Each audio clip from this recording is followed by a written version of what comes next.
Hello, I am Jean-Benoît from the band Air. My name is Nicolas. And you are in? Air.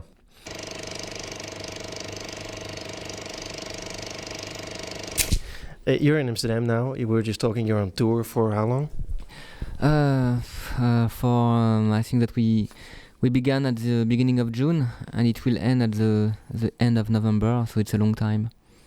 The last time I spoke to you, which is like I guess maybe 2-3 years ago in Amsterdam, you really hadn't plans for touring. You thought that your music wasn't suitable for live music, and now then you embarked on a tour, and I saw you in Paradiso, and I really liked the show, so I thought it's a good thing you guys touring. Thank you. Yeah, I mean at the beginning it was very hard to put our music on stage because we were suffering from the fact that we don't have any lead singer. We are not jumping on stage. We are not doing some entertainment. In fact, we are just playing music, and so we suffered from that. And we were trying, to change the tracks to make it interesting. But I think that now, we are more into doing something. We are more into doing something more trippy and more mysterious, and I think that we want to give to the people like a sort of big audio caress on stage, and people seems to like it because they close their eyes, they touch themselves, they kiss each other, and I can see that they trip and they are high. That's cool. I think your music is a little bit like a dream. I've been listening to it all day. Of course, I had to pick it out of out of my closet, and I've been listening to it on and on and on and on. It's a dream, or am I wrong here? Yeah, and we are not real. Too good to be true. Hey, I have the new album here, 10,000 Hertz Legend. Why the title? Yeah, we like to make it unreal, and so the purpose for this title was to find something very strange and very scientist and very modern in the same time. And all this album was like a sort of book because it contains some very strange stories and some different visions about life in general. In this album we speak about our visions in dreams, our visions when we are driving some cars on the highway late at the night. And so, we wanted to have a title very strange and very particular and very original. And we like when people doesn't understand it.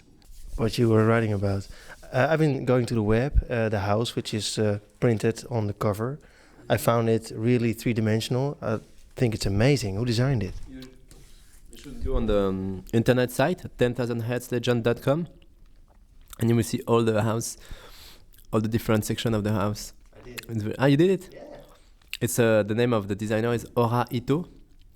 He's a young French designer. He's very cool. He's French. I thought he was from Japan, actually. Yeah, the man who make the cover is called Ora Ito. He's French. The people who did this, they called Abake.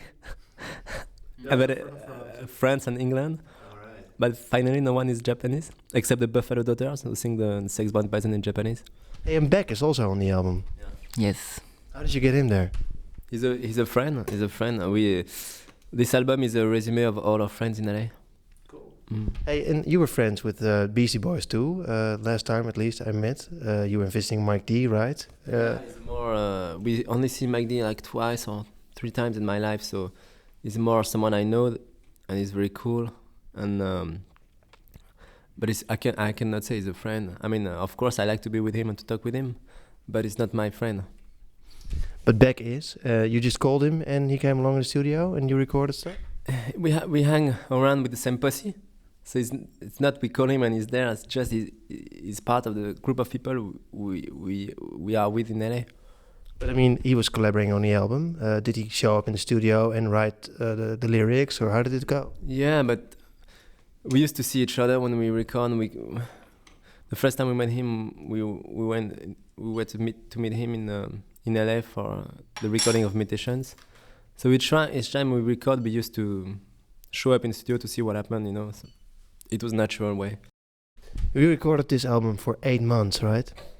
Yes, maybe a little bit more, but it was, it was not. I mean, we are waiting for the magic moment, and so we have to put us in a very weird ambience, and so it takes a lot of time, and we like to experiment too, and so we like to take our time and. A very expensive way of recording, right? No, because we knew by advance that it will be very long, so we went into a very, very cheap studio, and it was like a sort of home studio, because we had all our electronic instruments, and we just did some recordings, but the studio was very cheap. It was just like to have an area to have the opportunity to record something. And we like, to make our cooking before to really record. Hey, I heard that you have a rule that when you go to record a new album, you're not allowed to use the same instruments. You're laughing, it's a lie. It's not we're not allowed. It's that for the fun, we change all the instruments. But I mean, it's so you don't have guitars, or you just pick another guitar. Yeah, we other guitar, other microphone, other computers, other samplers, other keyboards, other drum machines, other mix board, other everything. Why do you do that? For the fun. It's fun. It's fun to try new instruments. I mean, it's hard too. I mean, you when you find a great sound like you have, you just put it overboard. Yeah, but life is so short. You have to try so many things. I mean, a lot can happen in 2 years. Yeah, but we need to see different world. We are the tourists of the music.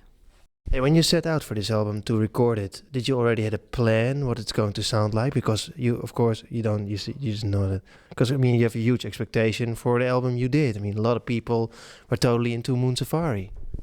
No, we have no plans. We are only here for the fun. I mean, when you do some music, you just are like a rider. You just ride on your own ideas, and we like to experiment some weird things.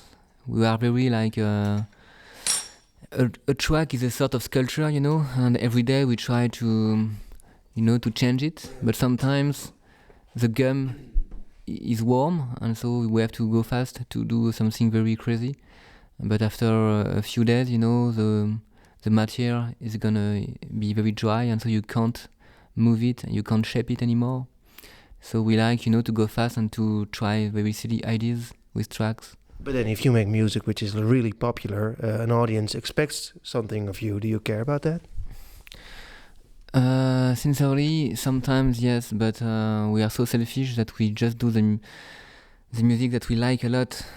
I mean, I think that the best way to have some success is to be really, really, really faithful to yourself. Was there any pressure from the record company actually for you guys when they heard the album? They were like, well, we need a new sexy boy, or... No, because from the beginning, when we start Air, it was completely unique and strange, and nobody didn't know what to think about it, and it worked.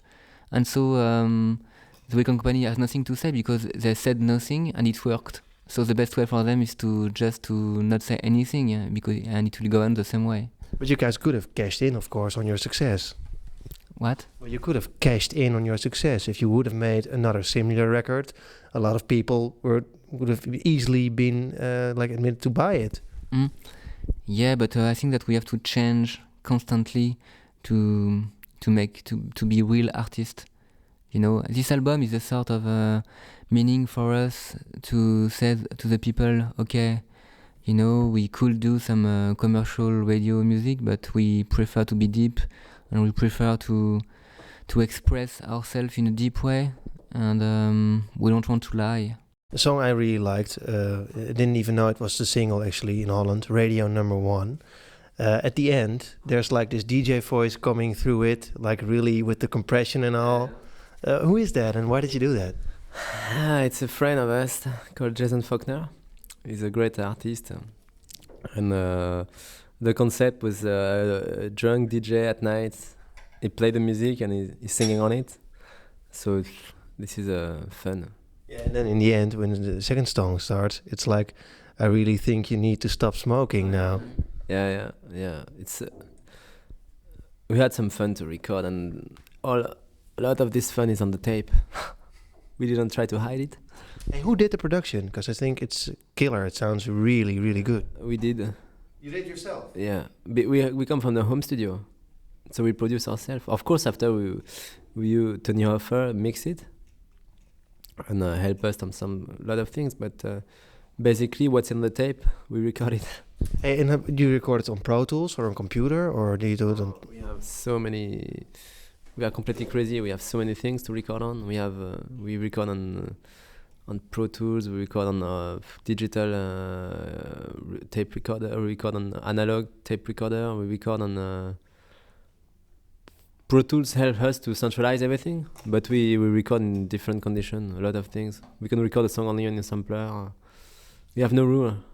For example, Picasso made some painting on different kind of material. You know, he did some drawings on some plates or some glasses. He did some sculpture. He did some real paintings. And I think that the best when you are an artist is just to change everything, included the material of your art. But then the good thing about music is that you don't have to listen to bad music, right? Yes, of course. I think music is the most easy art for people to judge it. You know, as very spontaneously, if you like it or not. That's what I like music. Music speaks to anybody from a kid to an adult, and it's not like painting, literature, or you need kind of a distance or culture, and you need to judge it in a context. Music is it goes direct, straight to your soul, which is good. It's the best art for that. Mm. You know, now people don't have the time anymore to search good music. They don't have any all the time. They just have to work, and so they are waiting for record companies to make this choice, you know. And before, in the 60s, for an artist it was hard to have access to studios, and so the filter of being successful or non-successful was belonging to the artistic director, because they were the ones to select the artist, and they used to give the power to record and to distribute the music. But now everybody can do a record, so the power belongs to the distributors, and the distributors of music are not aware about art in general. So they choose for the people for some commercial reasons and not for artistic reasons. So do you think that the internet will help there? I mean, that's probably the next step. First you have like everybody can record, then everybody can distribute their music all through the world. Yeah, but the only problem is not to it's just to be aware of it. You can put your album on Napster, nobody knows. So I think record companies will becoming advertising companies, just to make people aware that your artist is on. Of course, they will. If tomorrow we don't make any albums, we will always need to make them people know you have made some music. So record companies will probably turn into advertisement agencies. Maybe, I don't know. I can't read in the future, but maybe maybe that's what will happen. I don't know. Let's see what happens. Hey, what sort of music do you guys like at the moment, actually? We like the last album of Björk. We like Daft Punk. We like Mr. Oiseau. We like Mirwes. We like... Did you see the band that Björk is touring with, Matmos? What? They're No. called Matmos. They're really experiments. No. Si, Sébastien, il nous en a parlé. Les mecs qui font des basiques avec des bruits comme ça. Ouais. Really experimental. They have like an animal cage, and they use how do you say that, the bars in the cage to make music and stuff. Okay. Great. Yeah, really strange. Yeah, maybe a new way of doing music is the bio music. You know, you just record the noise of your own body. They probably do. Mm? And you, what do you listen to? Well, all what he said, because we are together all the time since the beginning of the tour. So we all listen to a lot of music together. Isn't it hard? Because you share a lot together, right? I mean... Yeah, but we keep on making love to different girls. We still separate sex life. You don't share that. No, we don't share them. No, but I mean, like all the time I talk to bands who are on tour. They tell me that it's really rough. Band is different. Band is little democracy. So it's very the balance is very difficult to keep. And me and JB, we only are two. So when there's a problem, we say it's very simple. So it's more easy, I think, to make music a lot of bands now duets like Daft Punk, Air, Chemical Brothers. I don't know. A lot of bands are only duets. People, it's more easy.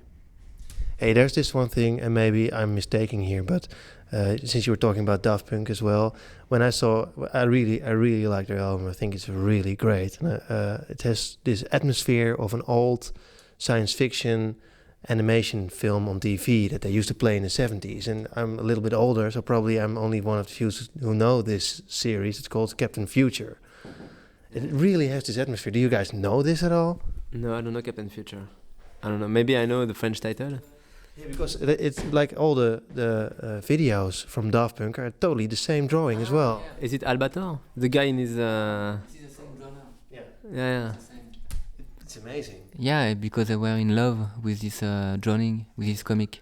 Yeah. I like it. Do you guys do videos as well? Yeah, we do a lot of strange videos. They're so strange that they never show on TV. Okay. Hey, I love to see you tonight. I have to end this. Thank you very much. Thank you. Thank you.